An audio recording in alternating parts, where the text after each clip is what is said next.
Hi, Governor. I'm Lena Howland with KGO out of San Francisco. Jumping off of the question about the situation with those migrants, wondering if you might be able to say anything of if those migrants could be coming to California, and if they are sent here, what would our state's response look like? Well, you know what it looks like. We're a border state. We're a majority minority state. We're a state where 27% of our population is foreign born. We're a state that practices pluralism. It's a word they've never used. They should look it up. We're a universal state. We're a state that prides itself. It doesn't tolerate our diversity. It's a state that celebrates our diversity. And let me tell you specifically what the folks here have done. Every single one of them have yet another thing in common. Demonstrable record of leadership in this space. They opened up a migrant facility with state money, not just in San Diego, but in Imperial and in Riverside County. They've invested hundreds of millions of dollars to compassionately take care of people that are coming here seeking asylum in this state, testing them, vaccinating them, and appropriately supporting their transition into the United States as they await their court proceedings. That's what we do, that's who we are, and that would be the approach we take if they decide to play that stunt here in the state of California. And a follow-up question to that, with that in mind, and also keeping in mind those billboards that have gone up in other states for women that might be seeking abortions, can you speak about any sort of formal efforts in our state to provide sanctuary to women or immigrants or others who might feel persecuted in other states? We provide that support. We've done that. Now we have more resources to do more of that. Now, no one's naive. There's about 33.6 million reproductive age women in the roughly 26 or so states that are likely to restrict reproductive freedom. No one's naive about our ability to absorb that support for even a small percentage that may seek their reproductive health care. But we're doing more than any other state in this nation, and the purpose of that website that they funded in the budget this year is to not just illuminate that opportunity, but to provide a specific aggregated site of resources so people understand, regardless of their background, regardless of where they come from, regardless of their status, that care can be provided here in the state of California. Morning, Governor. Pete Serrato's here with NBC Bay Area. A couple of questions. First, why was it important for you to sign these specific measures here at Maryland? First of all, thank you for asking about the legislation. I appreciate it. You belong on national news, young man. It was important because Senator Laird would have it no other way. No, it was important. Look, I'm from the Bay Area. I think this site is interesting, isn't it? You see this facility behind you, it's completely powered by the solar you see above you. What you see behind us is a point of contrast. We're at this hinge moment. This, in many respects, represents the past. This side represents the future. And we're at that hinge moment in our nation's history, certainly the state's history. We thought symbolically and substantively this would be an appropriate site. We also have, around this site, demonstration projects. This vehicle-to-grid capacity that is a game changer. We'll be writing a lot more and talking a lot more about this. The opportunity for vehicles to be battery storage and then export their off-peak charge back onto the grid during the peak to absorb more load. This is the future that the folks out there in the anger industry machine don't understand, but everybody here does. The Bay Area is dominating this space. 43 manufacturers in this space in the state of California. Hundreds of headquartered companies already in this space. We dominate in electric vehicle and innovation and entrepreneurialism and the software development in this space. And we want to continue that leadership, and that's what today's all about.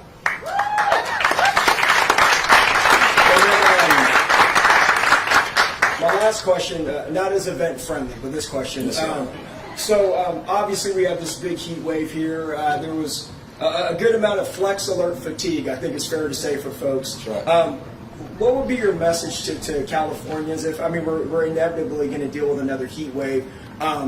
if they have to deal with the flex alert, and deal with it as we're dealing with all this heat, what would your message be to folks in the state? Well, first of all, I have such gratitude, such respect and appreciation for 40 million Californians that stepped up and met the moment.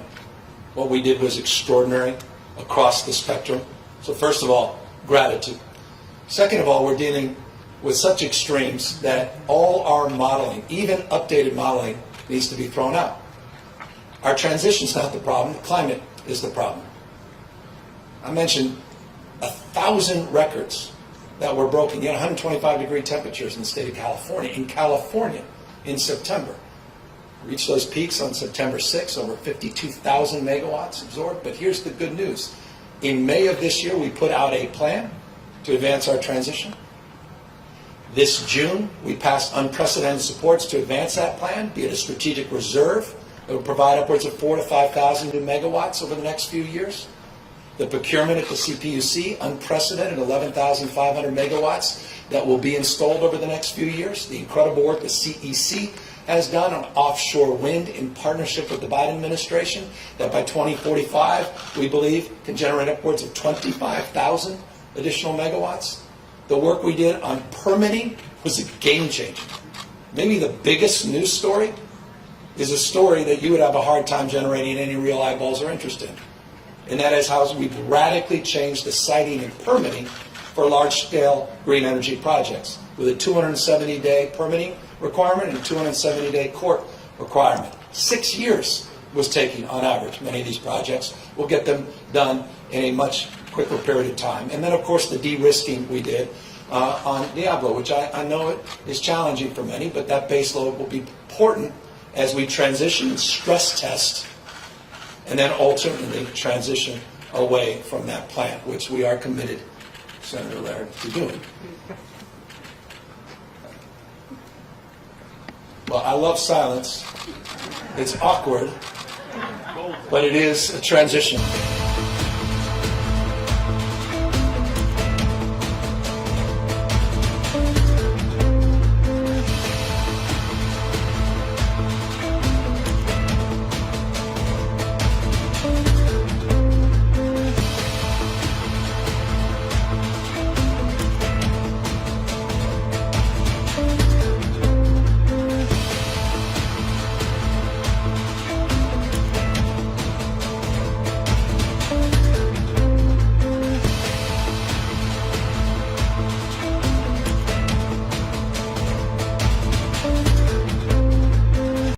But I'm proud to be with hardworking American patriots. There's no people like you, no people. So it's Saturday night in Ohio. Should I do the 2-hour version of this speech or the 1-hour version? Well, we're going to enjoy ourselves. There's a lot of bad news from our country, but there's also a lot of hope. And that's what we need. We need hope. We need competence, because we certainly have not been getting it for 2 years. You know that. Less than 2 months from now, the people of Ohio are going to vote to fire the radical left Democrats. You're going to send J.D. Vance to the U.S. Senate.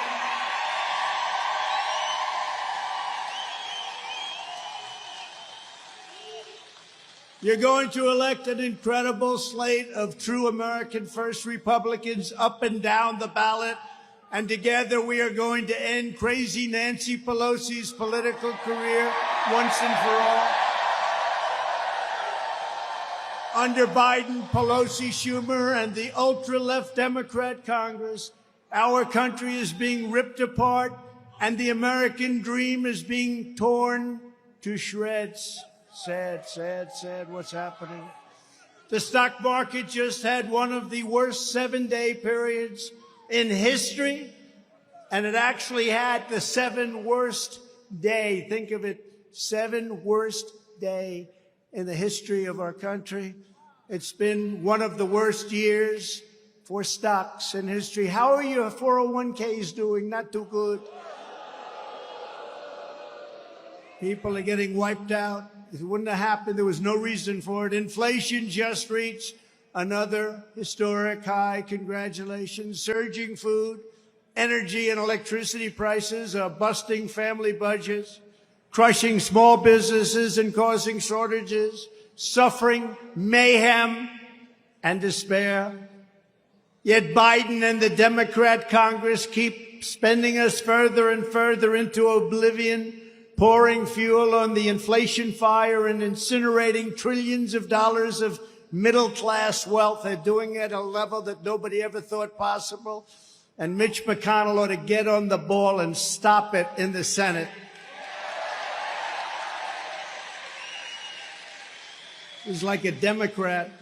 The economy is crashing. Your 401ks are collapsing. Murders, shootings, stabbings, carjackings are skyrocketing.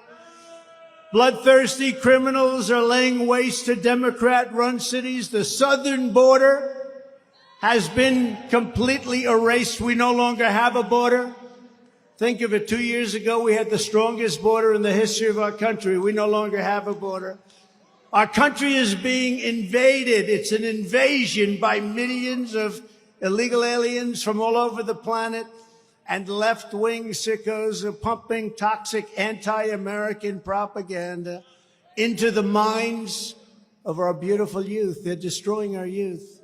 The choice this November is simple. If you want to continue this national catastrophe, vote for the radical left Democrats. Do it. Go ahead. You won't have a country left. If you want to stop the destruction of America and really reinvigorate that good old-fashioned American dream, you must vote Republican. Have to do it.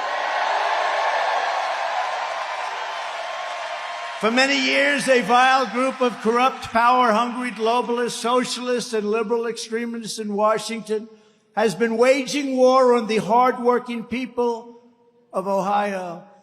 They sold off your factories, shut down your coal mines, closed up your steel mills, shipped away your jobs, sacrificed your energy industry, threw open your borders, and trampled on your values. And a poll just came out. Did you see it? I'm 18 points up on Biden. Who the hell wouldn't be? Who wouldn't be?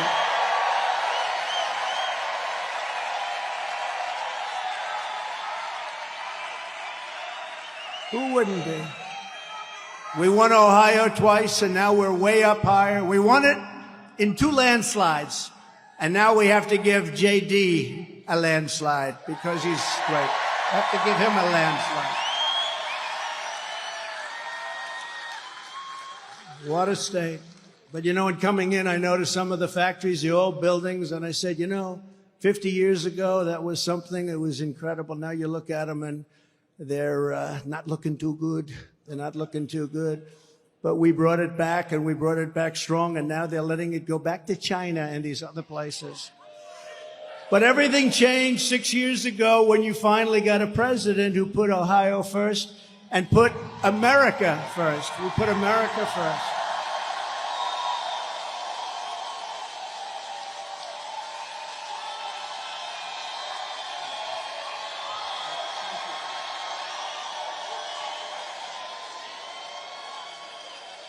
From the moment I left my very luxurious and enjoyable life, I had such a nice life.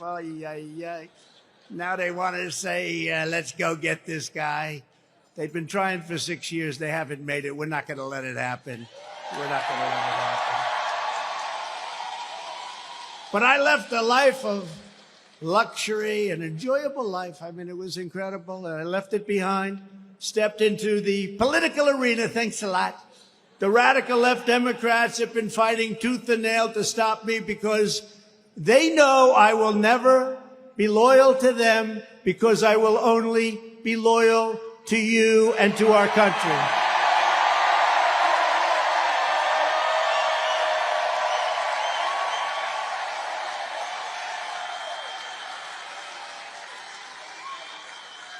Instead of focusing on solving problems for our country, the Washington swamp, which I've gotten to know very well, oh, do we know it? We know the good ones now and the bad ones. When I first went there, I've only been to Washington 17 times at that time. And do I know it now? I know the good ones and the bad ones, but the Washington swamp has put us through one monstrous witch hunt after another. Russia, Russia, Russia. The Mueller scam. Impeachment hoax number one. A perfect phone call, remember? A perfect phone call. Impeachment hoax number two. Prosecutorial abuse and misconduct by lawless DAs and racist state attorney generals. The sham unselect committee on January 6th, which I thought ended a couple of weeks ago when Liz Cheney lost by a record number. Nobody's ever lost so big in the Congress.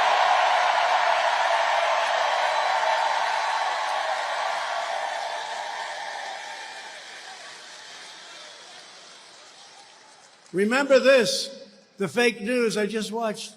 They said, what's she going to do? What's her next move? She has such a wonderful future. She lost by 40 points in a great state. She doesn't have a wonderful future.